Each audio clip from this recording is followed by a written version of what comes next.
Empathic listening, and what we call today reflective listening, is directly connected to the work of Carl Rogers and his client-centered therapy. And for Rogers, empathy was one of the core aspects of helping facilitate change. And empathy has to do with me trying to understand what's going on with you, what life is like for you, because I'll never know. The best that I'll be able to do is understand. And for Rogers, what seemed to make sense was not for me to put my interpretation on what you're saying, but to try to listen to what you're saying and then reflect that back in a way that still fits the integrity of what you said, but also may give you the experience of listening to yourself in a little bit different way. So in motivational interviewing, what we aim for is, if I'm the therapist, that most of the statements that are coming from me are in fact reflections, more so than questions. And this is one way where motivational interviewing shifts from a lot of other therapies where the goal of the therapy is to come up with the right question or lines of questioning or following some sort of Socratic questioning trail in order to get to the end that the therapist wants to achieve.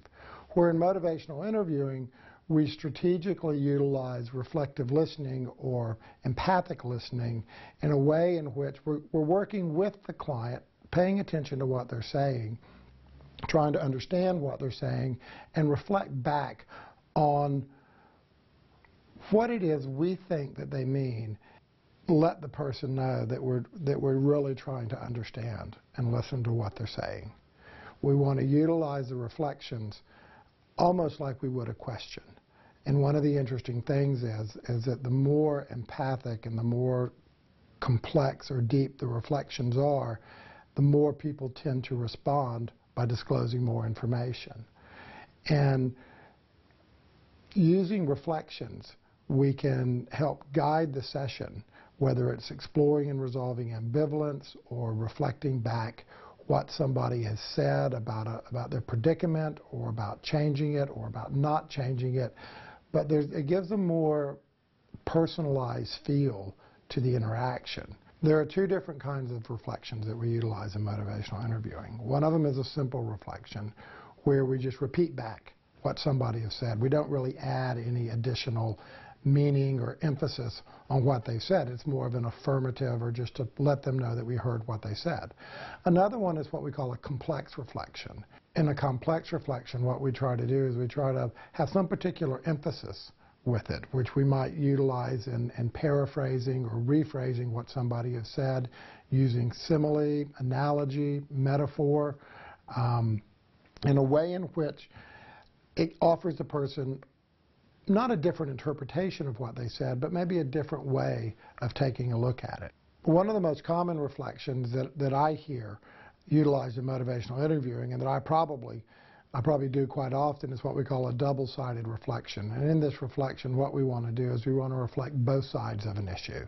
So for example, if it's ambivalence, we want to reflect both sides of the ambivalence and use "and" as the conjunction as opposed to "but."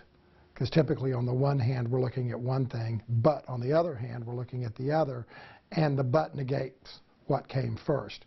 And the thing about ambivalence is it's both at the same time. And I think what this does is it conveys to people that we actually do get it. We actually are trying to understand what it's like for them without trying to interpret what their thoughts or what their feelings might mean. And that they are truly the experts on themselves, and what we're trying to do is understand, help them understand a little bit deeper what's going on with them, and then maybe help them guide the process in the direction of change.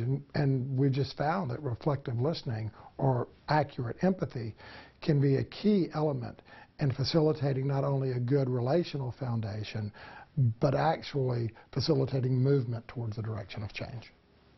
I think it's the questioning part is the starter.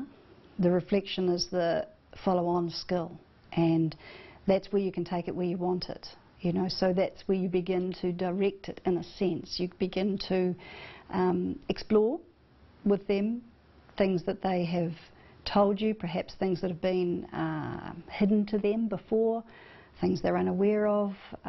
You can begin to reflect back strengths that you see in them, for example, that they may not actually see as strengths or articulate as strengths, but if you can put a word on it, perhaps, that allows them to hear back something that they've almost said or actually have said in another way. I think that's building a sense of competence. That's where the reflections come in. They do the work of building belief in yourself. Yeah. Even if they didn't have it before, it's the process that actually gets that going.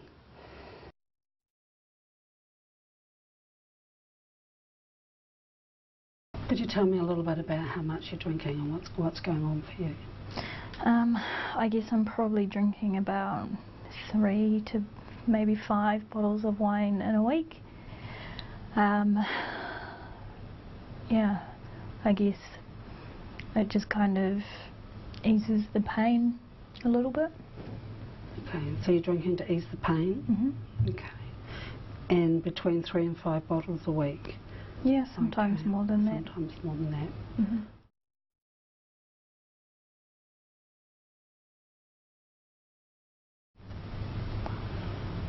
Maybe even it could just be a start just to cut back. Okay. I don't know. Mm-hmm. Does that sound like something that you could do? That you could cut back? Probably not without support.